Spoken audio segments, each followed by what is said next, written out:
تو دستور یہ نکلا کہ مانگنے والا جو بھی مانگتا ہے دینے والا اس کی امیدوں سے بڑھ کر اپنی شان کے مطابق عطا فرماتا ہے. وہ دینے والا بڑا قریب ہے.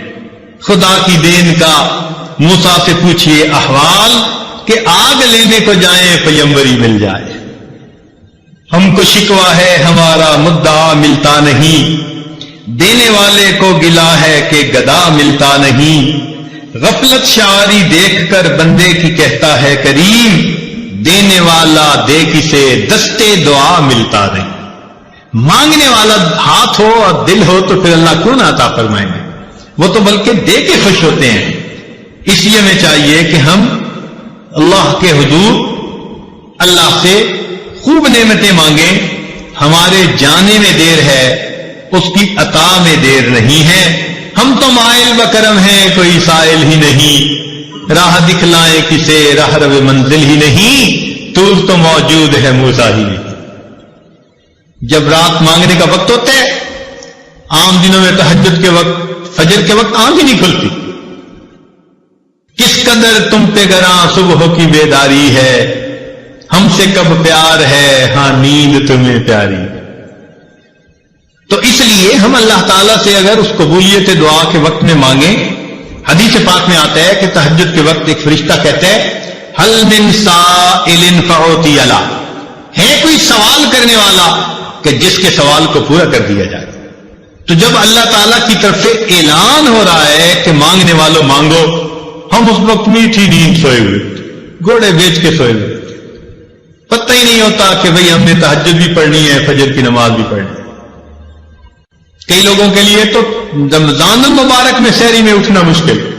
عورتیں کہتی ہیں جی بس رات کھا لیں گے صبح اٹھا نہیں جاتا. اب بتائیے یہ ہمارا حال ہے. دیکھیے کتابوں میں لکھا ہے کہ ایک بوڑھا جس کی عمر 90 سال، بیوی بھی فوت ہو گئی، اولاد بھی نہیں تھی، بھائی بہن بھی چلے گئے، ماں باپ بھی چلے گئے، پوری دنیا میں وہ تنے تنہا ہے. کسی پڑوسی نے اس کی روٹی ذمہ لے لی تھی اور انہوں نے اپنی بیٹھک میں اس کو رکھ لیا تھا، لیکن اس کی کھانسی کے بدلے بلغم کے بدلے ان کے دل خراب ہوئے تو انہوں نے اس کو بھی جواب دے دیا. اب جب انہوں نے بھی اپنے گھر سے دھکا دے دیا، یہ بے سہارا بوڑھا، پوری دنیا میں اس کا کوئی نہیں. اب اگر اس کا دل ٹوٹا تو یہ سوچتا ہے کہ میں کہاں جاؤں، تو خیال آتا ہے کہ کیوں نہ میں اپنے رب سے جا کے دعا مانگوں.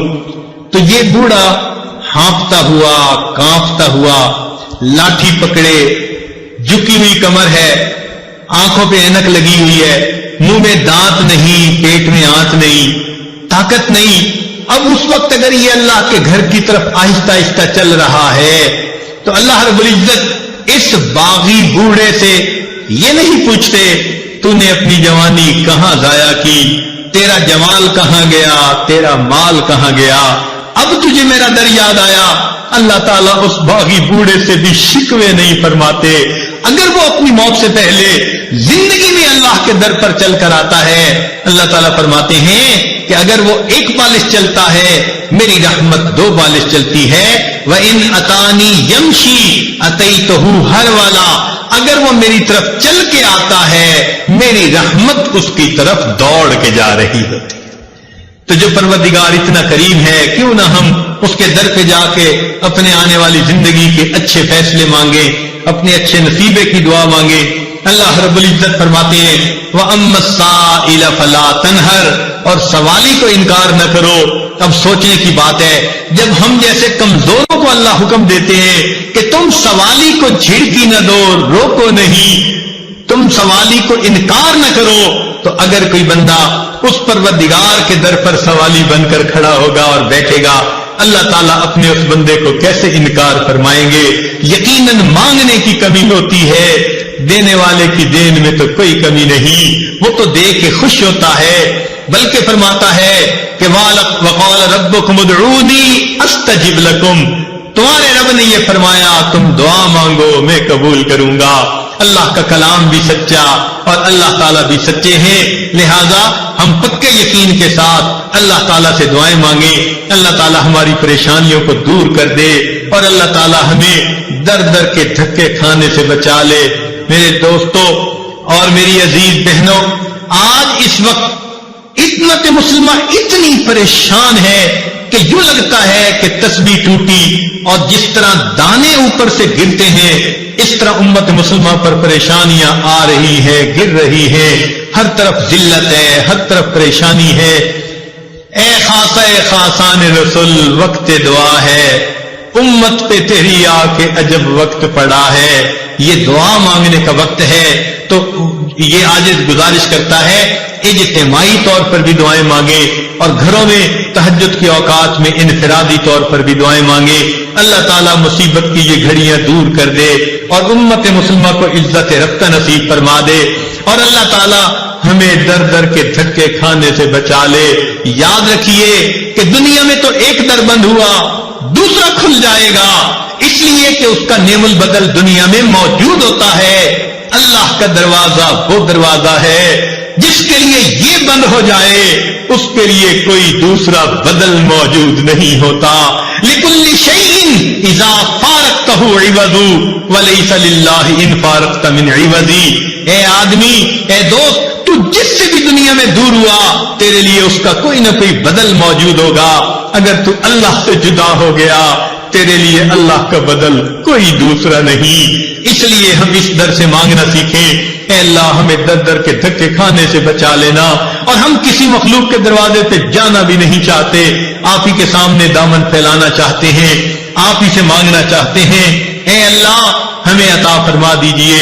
کسی نے کیا اچھی بات کہی کہ تنگ دستی کے جو عالم میں گھبراتا ہوں، تنگ دستی کے جو عالم میں گھبراتا ہوں، پر درے غیر پہ جاتے ہوئے کتراتا ہوں۔ تنگ دستی کے جو عالم میں گھبراتا ہوں، پر درے غیر پہ جاتے ہوئے کتراتا ہوں۔ ہاتھ پھیلانے میں محتاج کو غیرت کیسی شرم آتی ہے کہ بندہ تیرا کہلاتا ہوں۔ اے اللہ بندے ہم آپ کے کہلائیں اور غیروں کے در پہ اپنی پیشانیاں جھکائیں، ہمیں یہ پسند نہیں۔ اللہ جس طرح آپ نے ہماری پیشانیوں کو غیر کے سامنے جھکنے سے روک لیا، ہمارے ہاتھوں کو بھی غیر کے سامنے پھیلنے سے روک لیجئے، اپنے ہی در سے عطا فرما دیجئے۔ اس وقت وہ وقت ہے جبکہ پوری دنیا مسلمانوں کو الگ کرنے پہ تل چکی ہے۔